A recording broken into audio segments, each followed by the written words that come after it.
나훔서 1장 1절부터 8절까지 찾으셨으면 한 목소리로 같이 읽겠습니다. 니느웨에 대한 경고 곧 엘고스 사람 나훔의 묵시의 글이라. 여호와는 질투하시며 보복하시는 하나님이시니라. 여호와는 보복하시며 진노하시되 자기를 거스르는 자에게 여호와는 보복하시며 자기를 대적하는 자에게 진노를 품으시며 여호와는 노하기를 더디하시며 권능이 크시며 벌받을 자를 결코 내버려 두지 아니하시느니라. 여호와의 길은 회오리 바람과 광풍에 있고 구름은 그의 발에 티끌이로다. 그는 바다를 꾸짖어 그것을 말리시며 모든 강을 말리시나니 바산과 갈멜이 쇠하며 레바논의 꽃이 시드는도다. 그로 말미암아 산들이 진동하며 작은 산들이 녹고 그 앞에서는 땅 곧 세계와 그 가운데 있는 모든 것들이 솟아오르는도다. 누가 능히 그의 분노 앞에 서며 누가 능히 그의 진노를 감당하랴. 그의 진노가 불처럼 쏟아지니 그로 말미암아 바위들이 깨지는도다. 여호와는 선하시며 환난 날의 산성이시라. 그는 자기에게 피하는 자들을 아시느니라. 그가 범람하는 물로 그곳을 진멸하시고 자기 대적들을 흑암으로 쫓아내시리라.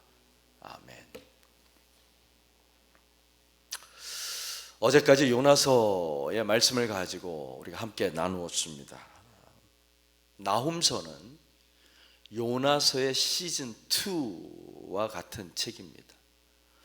그러니까 요나서가 니느웨를 향한 드라마의 전편이라고 한다면 나훔서는 그 속편인 것입니다. 요나서가 전반부라면 나훔서는 후반부인 것입니다. 요나의 선교는 니느웨 성을 향한 경고의 메시지를 선포하는 것이었습니다. 니느웨의 악독이 차고 또 차고 넘쳤기 때문에 그렇습니다. 요나의 바람과는 반대로 니느웨 사람들은 그의 선포를 듣고 회개하고 돌아섰습니다. 그리고 하나님께서도 심판을 돌이켜 철회하셨습니다. 그러나 니느웨의 회개가 그렇게 오래 지속되지는 않았습니다. 지금의 이라크 땅에서부터 이집트에 이르기까지 아수르라는 나라가 거대한 제국을 건설하면서 수많은 피를 흘리고 잔인한 학살과 고문과 살상과 파괴와 약탈을 자행했습니다. 거기에 이스라엘 민족도 예외는 아니었습니다. 북이스라엘은 아수르의 손에 멸망당하여 뿔뿔이 흩어지게 되었고 남쪽의 유다 왕국도 크나큰 어려움을 당하게 됩니다. 요나의 선교 이후 약 100년쯤 후에 나훔 선지자가 니느웨에 대한 하나님의 심판을 선포하는 것이 이 나훔서의 주된 이야기입니다. 1절 니느웨에 대한 경고 곧 엘고스 사람 나훔의 묵시라. 하나님이 좌우를 분별하지 못하는 자와 가축까지 아끼신 그 도시 100년이 지난 지금 나훔 선지자가 그 땅에 대한 심판을 예고하는 것입니다. 요나를 니느웨로 보내시는 하나님은 오래 참고 노하기를 더디하시는 하나님입니다. 그렇다면 나훔 선지자가 지금 선포하는 하나님은 어떤 하나님일까요?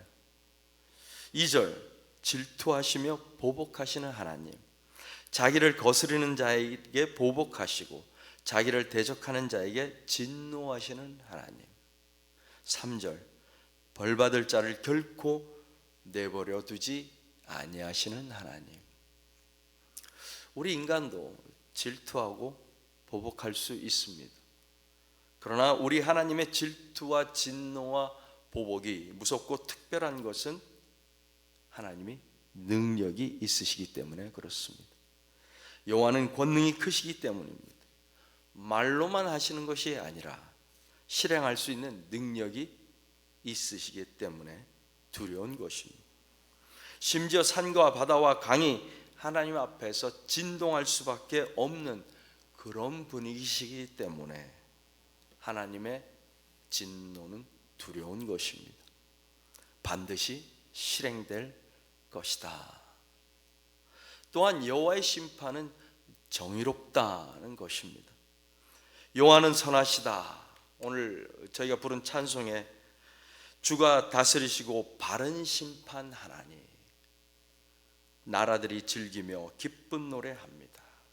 하나님의 심판은 정의롭다라는 것입니다. 정의롭다는 말을 오늘 성경은 여호와는 선하시다, 여호와는 선하시다. 하나님의 심판을 보고 사람들이 오늘 찬송가 가사처럼 기뻐하고 즐거워하는 것입니다. 여호와는 선하시다. 이 말은 공평과 정의로 심판하신다라는 말입니다.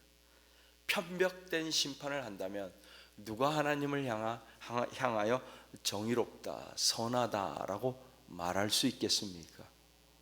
니느웨를 향하여 선지자를 보내시고 죄인들이 돌아오게 하시고 노하기를 더디하시는 하나님, 그 하나님의 진노는 정당한 것입니다. 선하신 것입니다. 오히려 하나님 왜 이렇게 오래 참으셨습니까? 라고 말할 수 있는 것입니다. 능력 있고 정의로우신 하나님의 질투와 진노와 보복, 이것을 신약 성경에서는 이 한마디로 표현합니다. 행한 대로 갚으리라. 행한 대로 갚으시는 하나님.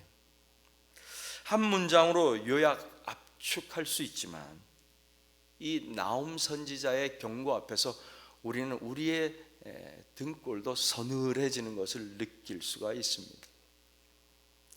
오늘을 살아가는 우리 그리스도인들이 아예 잊고 사는 것이 있습니다.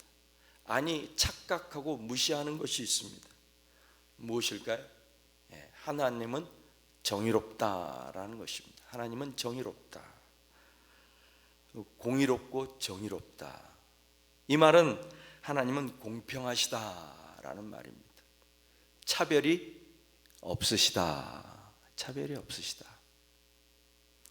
유대인이나 이방인이나 남자나 여자나 자유인이나 종이나 구별이 있습니까? 없습니다. 자, 그렇다면 니느웨를 행한 대로 갚으시는 하나님께서 이스라엘은 행한 대로 갚으실까요? 갚지 않으실까요? 이방인을 행한 대로 갚으시는 하나님께서 유대인은 어떻게 하실까요? 행한 대로 갚지 않으실까요? 죄인들을 행한 대로 갚으시는 하나님께서 하나님의 자녀가 된 우리는 예외로 봐주실까요? 마태복음에 보면 주님께서 이렇게 말씀하십니다. 인자가 아버지의 영광으로 그 천사들과 함께 오리니 그때 각 사람이 행한 대로 갚으리라. 행한 대로 갚으리라. 베드로 사도도 베드로전서에서 이렇게 이야기합니다. 외모로 보시지 않고 내가 유대인인지 이방인인지 남자인지 여자인지 외모로 보시지 않고 각 사람의 행위대로 심판하시는 이를 너희가 아버지라 부른즉 너희가 나그네로 있을 때를 두려움으로 지내라. 우리가 잘 아는 계시록에서도 보라 내가 속히 오리니 내가 줄 상이 내게 있어 각 사람에게 그가 행한 대로 갚아주리라. 행한 대로 갚아주리라. 그리스도인들의 착각은 행한 대로 갚아주겠다라는 말이 우리에게는 해당 사항이 없다라고 생각하는 것입니다. 예수 그리스도를 우리 구주로 받아들인 그 순간 이 경고의 말씀에서 예외가 되었다라고 착각하는 것입니다. 아니요. 오히려 하나님의 자녀가 되었기 때문에 더더욱 하나님의 말씀에 순종하는 삶을 살아야 하는 것입니다. 왕의 자녀가 되었기 때문에 이제는 망나니로 살아도 괜찮은 것이 아니라 왕의 자녀가 되었기 때문에 왕의 자녀답게 살아야 한다는 것입니다. 에스겔서 33장에 보면 선지자가 이렇게 이야기합니다. 만일 의인이 돌이켜 그 공의에서 떠나 죄악을 범하면 그가 그 가운데서 죽을 것이요, 만일 악인이 돌이켜 그 악에서 떠나 정의와 공의대로 행하면 그가 그로 말미암아 살리라. 100년 전에 요나의 외침을 듣고 회개했던 니느웨, 그 회개를 보시고 하나님께서 뜻을 돌이키셨습니다. 그러나 오늘 나훔은 같은 장소에서 영원한 심판을 외치고 있는 것입니다. 니느웨에 대한 하나님의 심판은 오늘 우리에게 하시는 경고의 말씀입니다. 예수 믿고 하나님의 자녀가 되었다고 하지만 혹시 우리가 하나님의 목전에서 악을 쌓아가고 있는 것은 아닌지 우리는 우리 자신을 살펴야 하는 것입니다. 나훔서의 말씀은 니느웨에 대한 경고인 동시에 또한 이스라엘을 향한 하나님의 위로입니다.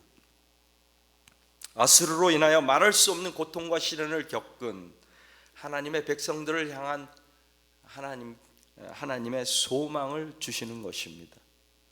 나훔이라는 이 선지자의 이름의 뜻은 위로라는 의미가 있습니다. 니느웨의 멸망을 통하여 고통받는 하나님의 백성을 나훔 선지자를 통하여 이스라엘을 위로하시는 것입니다. 니느웨의 심판의 메시지를 통하여 이스라엘을 위로하시는 것입니다.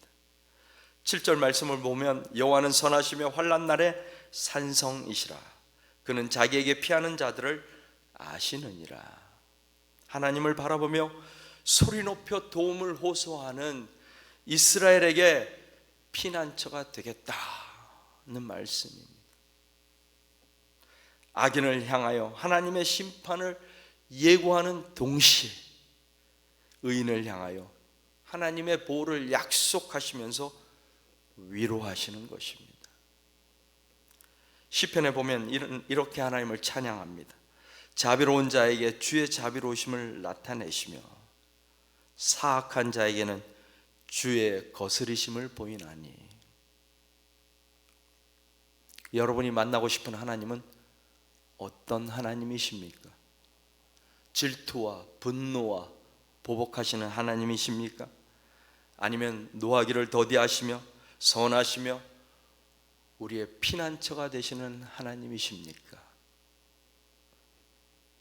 오늘 이 아침에 이 나훔서의 말씀이 저와 여러분에게 경고와 심판으로 들리기보다는 위로의 말씀으로 들려지기를 주님의 이름으로 축원합니다. 기도하겠습니다.